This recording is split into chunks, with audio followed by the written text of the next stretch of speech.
Capítulo 5. Raíces en la ceniza. San Salvador, 1529. Citlali ya no era joven.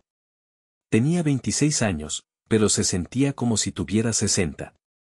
La guerra hace eso a los hombres, los envejece antes de tiempo, los vacía por dentro, los convierte en sombras de lo que una vez fueron. Estaba vivo, lo cual era más de lo que podían decir la mayoría de los guerreros que habían peleado en Acajutla. Estaba vivo, pero Cuscatlán estaba muerta. No físicamente. La ciudad aún existía, sus casas y templos todavía se alzaban bajo el sol. Pero el espíritu se había ido. El alma se había apagado. Ahora la ciudad tenía un nuevo nombre español que pocos usaban, Ciudad Vieja. Y cerca, a solo unos kilómetros, los barbudos habían construido su propia ciudad, San Salvador. Citlali vivía en una de las casas de la vieja Cuscatlán con su padre y lo que quedaba de su familia extendida. Había sido asignado. Ese era el término que usaban los españoles, como si fueran objetos a distribuir, a la encomienda de Juan de Salazar, uno de los conquistadores que había estado en ambas invasiones. Cada semana, debía ir a los campos de Salazar y trabajar. Plantar maíz, cosechar frijoles, limpiar zanjas.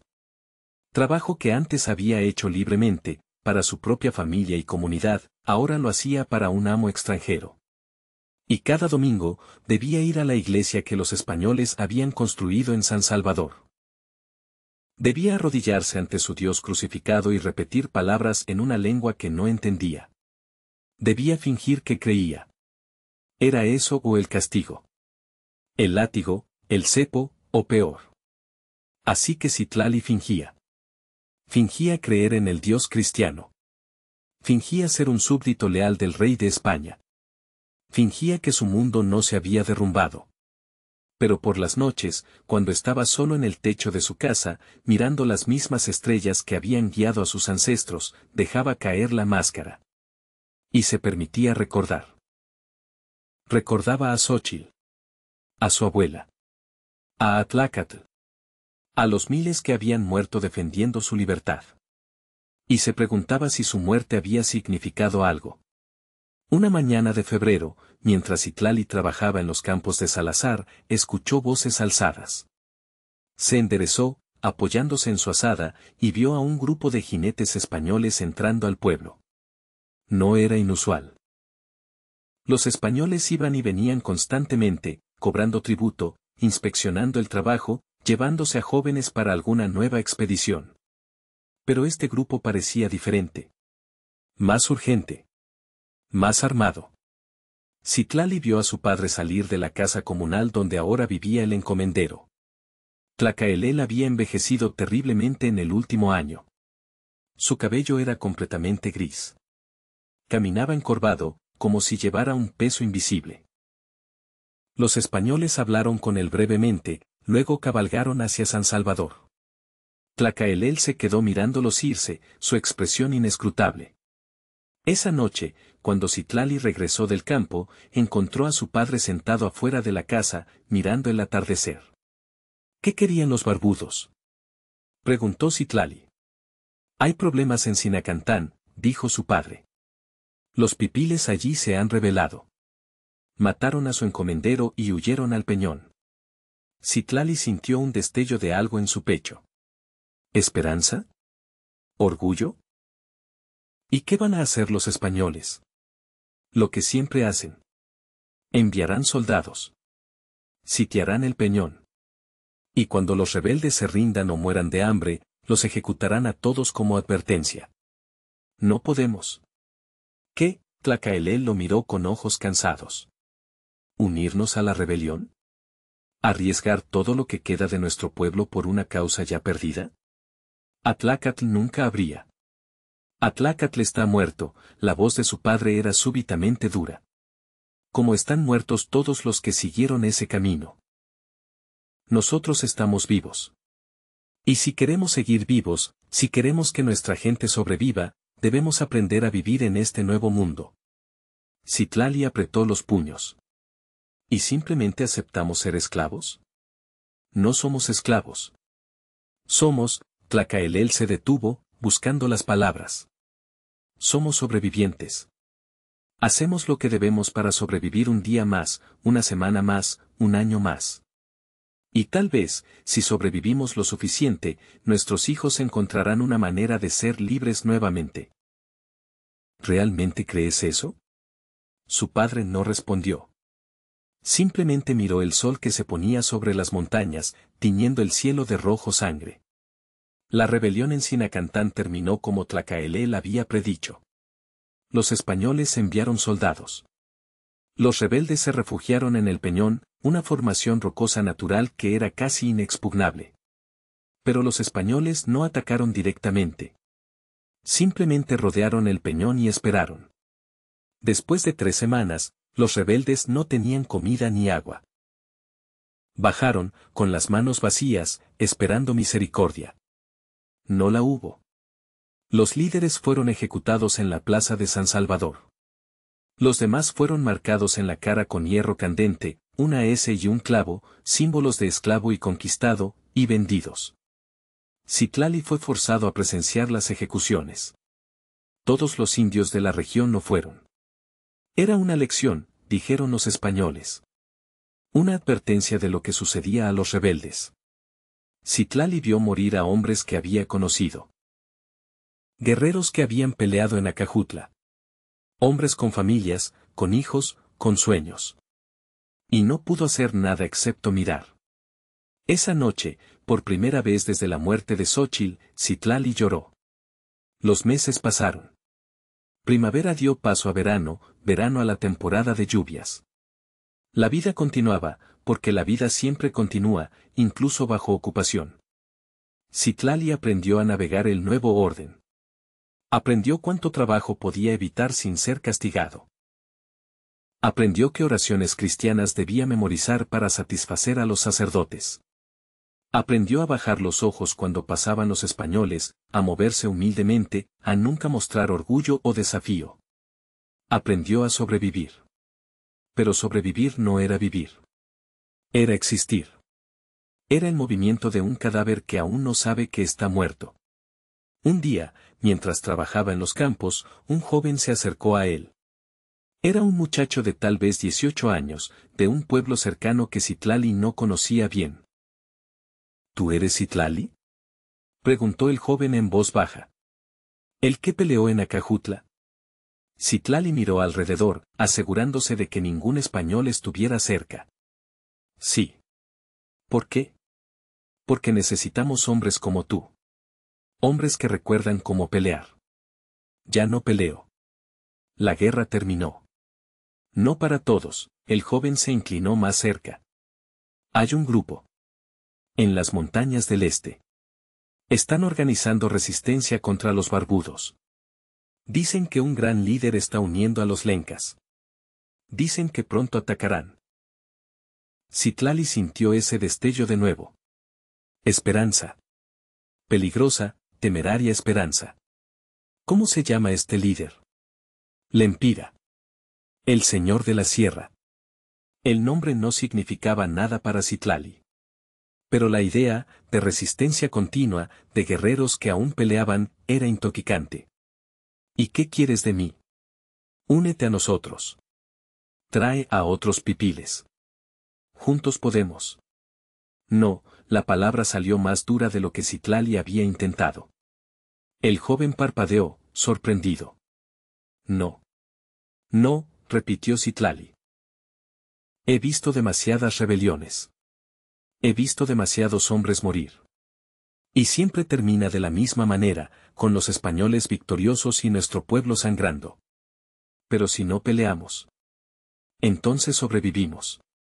Tal vez eso es todo lo que podemos hacer ahora. El joven lo miró con algo parecido al desprecio. Atlacatl no habría dicho eso. Atlacatl está muerto. ¿Cómo estarás tú si sigues este camino? El joven se alejó sin otra palabra. Citlali lo vio irse, sintiendo una mezcla de alivio y vergüenza. Había hecho lo correcto. Había protegido al joven de una muerte inútil. Entonces, ¿por qué se sentía como un cobarde? En octubre de 1530, llegaron noticias de que los españoles estaban fundando una nueva villa en el este, San Miguel de la Frontera. Era un puesto avanzado, dijeron, para proteger contra los lencas rebeldes y para expandir el territorio español. Con la fundación llegó una nueva ola de reclutamiento. Los españoles necesitaban trabajadores para construir la villa, soldados auxiliares para protegerla, porteadores para llevar suministros. Citlali fue reclutado. No tuvo elección. Cuando los españoles te elegían, ibas. Resistir significaba castigo o muerte. Así que fue.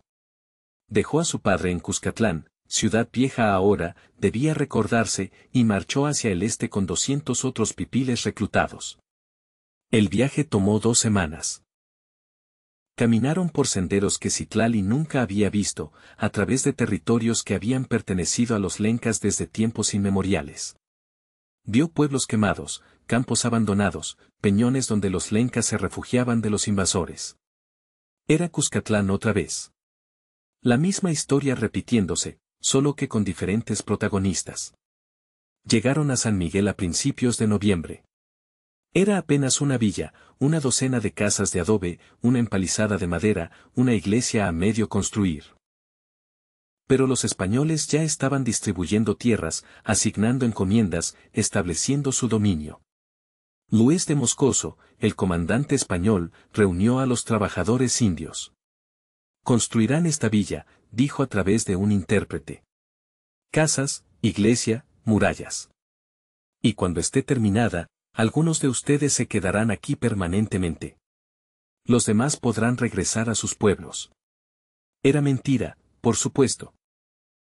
Citlali había aprendido que los españoles siempre mentían cuando prometían que algo era temporal. Nada era temporal. Una vez que tomaban algo, nunca lo soltaban. Los meses en San Miguel fueron brutales. El trabajo era duro, construir muros, cavar zanjas, talar árboles. La comida era escasa. El castigo por trabajo lento o descuidado era severo. Pero peor que el trabajo físico eran los ataques. Los lencas no habían aceptado la presencia española como los pipiles se habían visto forzados a hacer. Atacaban constantemente, emboscadas en los caminos, flechas desde la selva, incursiones nocturnas al campamento. Citlali vio morir a españoles. Vio morir a auxiliares indios como él, pipiles y tlaxcaltecas reclutados para construir una villa en territorio enemigo. Vio cómo los lencas peleaban con una ferocidad que le recordaba a los primeros días de la resistencia pipil. Una noche, durante un ataque particularmente feroz, Citlali se encontró cara a cara con un guerrero lenca. El hombre había saltado la empalizada y estaba corriendo hacia los cuarteles españoles, su macana alzada.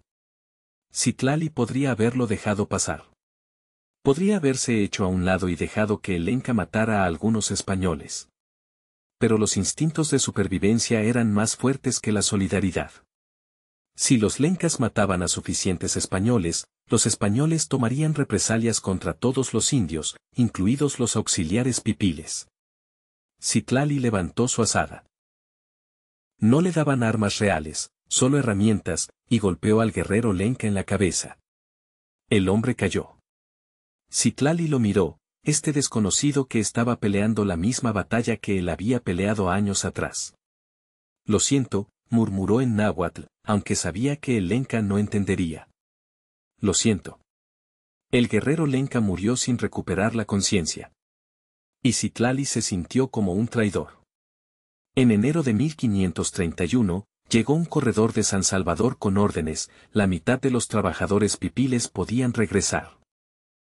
San Miguel estaba lo suficientemente establecida ahora.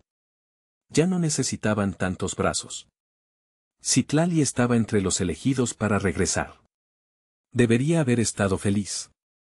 Iba a casa, a ver a su padre, a dormir en su propia cama. Pero durante el largo camino de regreso, todo lo que podía pensar era en el guerrero lenca que había matado. En cómo había cruzado una línea que nunca pensó que cruzaría. Había matado a un hombre que estaba peleando contra los españoles. Había ayudado a los conquistadores. Se había convertido en lo que Atlácatl habría llamado un traidor. Cuando llegó a Ciudad Vieja, encontró a su padre más viejo, más frágil. Tlacaelel tosía constantemente ahora. Los curanderos decían que era una enfermedad del pecho, probablemente de los años de trabajo duro y mala alimentación. Hijo, dijo su padre, abrazándolo.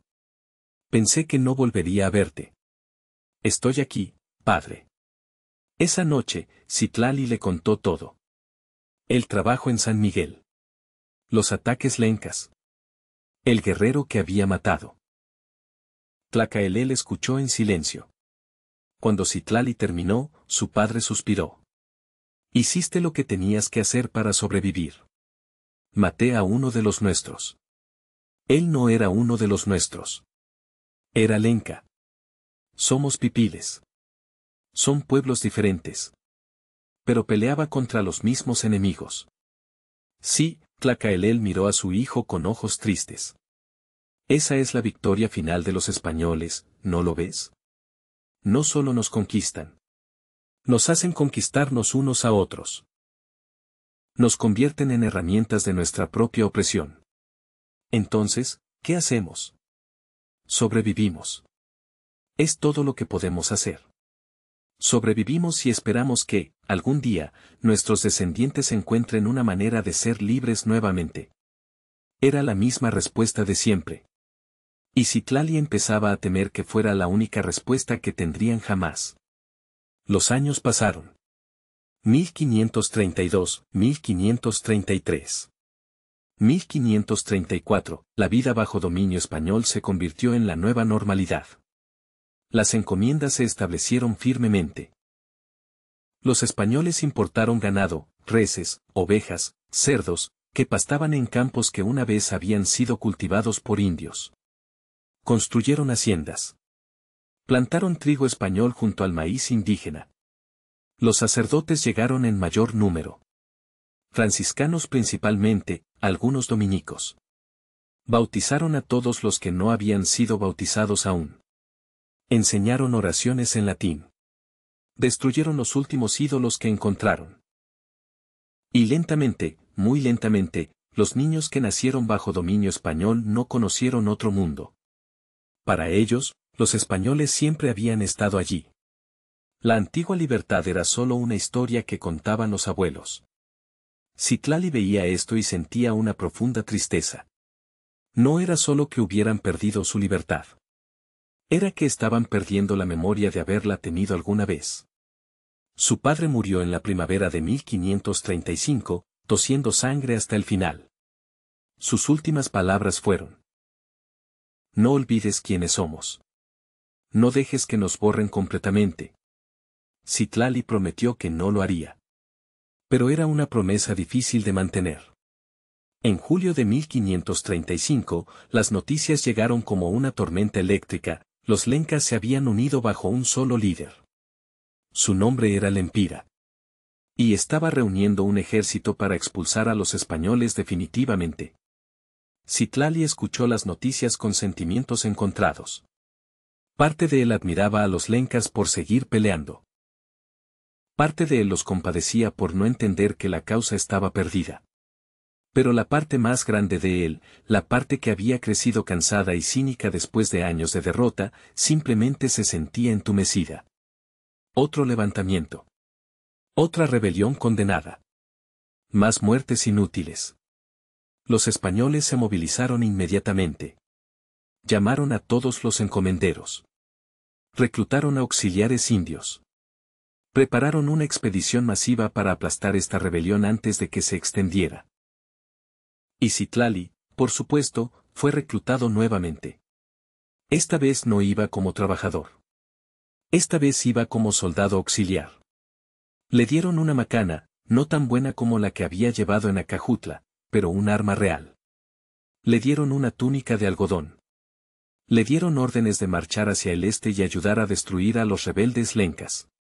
La noche antes de partir, Citlali se sentó en el techo de su casa ahora, con su padre muerto. Miró las estrellas, las mismas estrellas que habían guiado a sus ancestros. ¿Qué habría hecho usted, padre?, murmuró. ¿Atlacatl? ¿Xóchitl? ¿Qué harían si estuvieran en mi lugar? Por supuesto, no hubo respuesta. Los muertos no hablan. Pero Citlali pensó que sabía qué dirían. Atlacatl diría, pelea. Resiste. Nunca te rindas. Su padre diría, sobrevive. Haz lo que debas. Vive otro día. Xóchitl diría, sé tú mismo. No dejes que te conviertan en algo que no eres. 3 voces. 3 caminos. Ninguna respuesta clara. Al final, Citlali hizo lo que siempre hacía, lo que le dijeron. Tomó su macana, se unió a los otros auxiliares pipiles y marchó hacia el este. Hacia el territorio lenca.